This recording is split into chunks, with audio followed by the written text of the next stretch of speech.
So in a recent video I did about the episode The Flypaper, I said that British TV didn't really go that hard with its depiction of innocence and danger and even death, but holy crap, I was wrong, like so very wrong. And it got me thinking about pieces of media from Britain that was aimed at a younger audience that is unsettling, if not downright disturbing. Specifically, I am only focusing on media that is aimed at kids, primarily a very young audience. This means British horror shows like Demon Headmaster and Creeped Out won't be included since it already kind of has a horror angle to it. I also kept this list short because I wanted to have the room to give y'all some context behind each entry. Having said that, let me know what I missed because I would love to do a second part of this. So without further ado, let's get traumatized.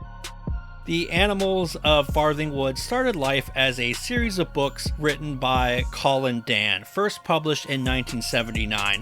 The plot of the series follows a cast of animals as they must find a new home after being driven out of their old one by humans. Of course, there is a host of obstacles and, as we will see, tragedies that get in the way of the animals' happily ever after. Commissioned by the European Broadcasting Union, the animated series The Animals of Farthing Wood ran from 1993 until 1995 and had a total of 39 episodes. The show is beautifully animated and the watercolor backgrounds are pretty amazing and give this series a nice, heartwarming, whimsical touch. And then there's deaths, lots and lots of them. Yes, this show goes hard on how you should not get used to any main characters as they're probably not going to be around much longer. And that's not even mentioning the dead animals that is seen pretty regularly and casually from the predators of the series, whether or not they're eating them or just playing with them before devouring them. Stop it, stop it, stop it, stop it. And I will say I do applaud the writers for not watering down the fact that some animals have to eat to survive. In fact, this is point blank talked about in the series. But wow, this show pulls no punches in making the main characters meet some truly tragic ends. One notable example is a couple that die a pretty grotesque death via a car. The UK series was given a U rating, which I believe is the equivalent to a G rating here in the US. So buckle up kiddies, you're gonna learn about suffering and death soon enough, so let's get this party started. Another animated kids product, this time a feature film, is another one that goes so brutally hard with its violence. This one's a little bit more well known. Watership Down started as a novel by Richard Adams and has been a staple of children's literature since its publication in 1972. Despite its classification as a children's book, it is often regarded as a story that can be quite frightening for younger readers. Just like the previous entry, The Animals of Farthing Wood, the darker tones and themes are meant to provoke a conversation about the environment and humans' impact on it. Like in both the book and the movie, Watership Down is a tale of survival, depicting the journey of a group of rabbits fleeing the destruction of their warren. The journey is fraught with peril, and the rabbits encounter various threats, including predators, environmental dangers, and other hostile rabbits. This movie really scarred a lot of kids with its gore and heavy subject matter. Again, I think it's great the filmmakers didn't want to water down their message, no pun intended, and what we get is just pure nightmare fuel. Like, there is a reason why this movie is so infamous for a lot of people. Jigsaw. No, not that one. Yet, it has a character that I think could rival Billy the Puppet in terms of sheer creepiness. Airing on the BBC from 1979 to 1984, Jigsaw was a children's entertainment show which set out to engage its young audience with silly characters with the intent to enhance their problem-solving skills. Yet, it's mainly remembered for Noseybonk, a pure nightmare fuel of a character that surely haunted the dreams of a lot of British kids. In more recent years, Noseybonk's look would directly inspire the character Mr. Chuckleteeth in an episode of the X-Files Season 11, Episode 8. Also, side note, they do a really creepy version of the Teletubbies as well. In an interview with Sci-Fi Wire, show writer Benjamin Van Allen said, quote, Mr. Chuckleteeth was actually inspired by an old British kids TV show called Jigsaw. There's a character in Jigsaw called Mr. Noseybonk. He looks a lot like Mr. Chuckleteeth, a little bit, so that was the inspiration for me when I was writing the character. It was the starting point for the design, but we really made it our own thing. The inkling is that it might have been the inspiration behind Jigsaw, the character in the Saw films. The web series Noseybonk Returns premiered in 2008 and was a loving homage to the original kids series with a horror bent. Whether or not Noseybonk inspired the movie Saw isn't known as far as I could tell, yet honestly I can kinda see it. Either way, this guy is the stuff of pure nightmares. Liftoff follows a group of children who embark on exciting adventures in their neighborhood and beyond. With the help of their imagination and a few magical elements, they explore various themes such as friendship, problem solving, and creativity. The show aptly combines live action segments with puppetry and animation to create a whimsy world full with wonder and excitement. Pretty standard stuff, right? Nothing too disturbing. Holy shit, what is that? Meet Eerie, a character straight out of a hellscape. Eerie is a faceless doll that, despite being designed as a character to relate to any gender, it comes off pretty haunting.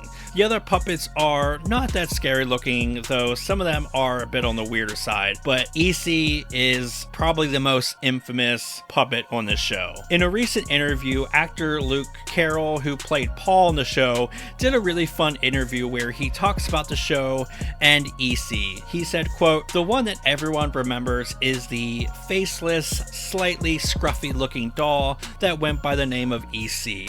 I think that doll gave a lot of people nightmares." He also went on to add, Eerie was a very interesting character. Eerie represented every child. So if you wanted Eerie in your imagination to have brown eyes or brown hair, it could be anything you wanted it to be. Looking back on it, it was very clever. They were ahead of their time.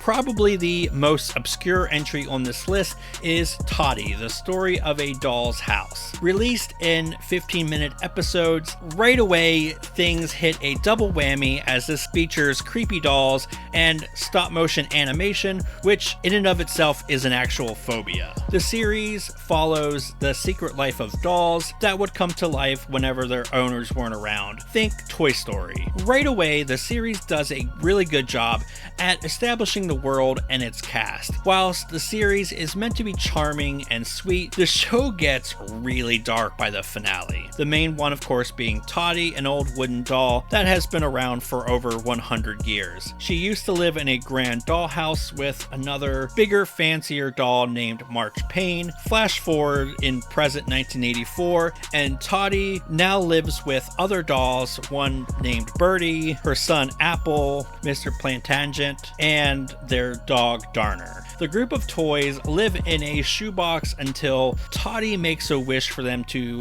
live in this grand dollhouse again. Shortly after this, Totty's kids receive the dollhouse as a gift from a relative. Things seem to be going great. However, this is where things get a little Game of Thrones, as March Payne is now brought back into the house, and her and Totty vie for who is mistress of the house. In the last episode, things come to a head, and I would say even pretty low-key disturbing, especially for younger viewers. So, just to fuck with her, March has April, Birdie's son, spend time alone with her in the sitting room, a room the other dolls are not allowed in. This is where she allows him to do dangerous stuff like balancing on furniture, etc. In a harrowing moment, whilst March and Apple are listening to a music box, things go horribly wrong. I'm just gonna play you the clip. I can smell burning. Oh, the music is barking at me and Dana is calling to me. Apple is in there. The music is singing to Dana, is calling to me. Apple,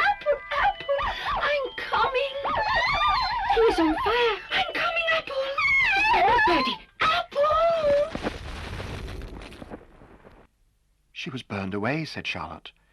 She was made of celluloid, and that burns in a flash. Holy shit, this scene is chilling. And even the moment leading up to this with Birdie in this kind of frenzy, kind of madly rambling as the dog barks, it's just so intense. It's no wonder that for most people who can recall this series from their childhood, this scene is the one burned into their memory, pun definitely intended.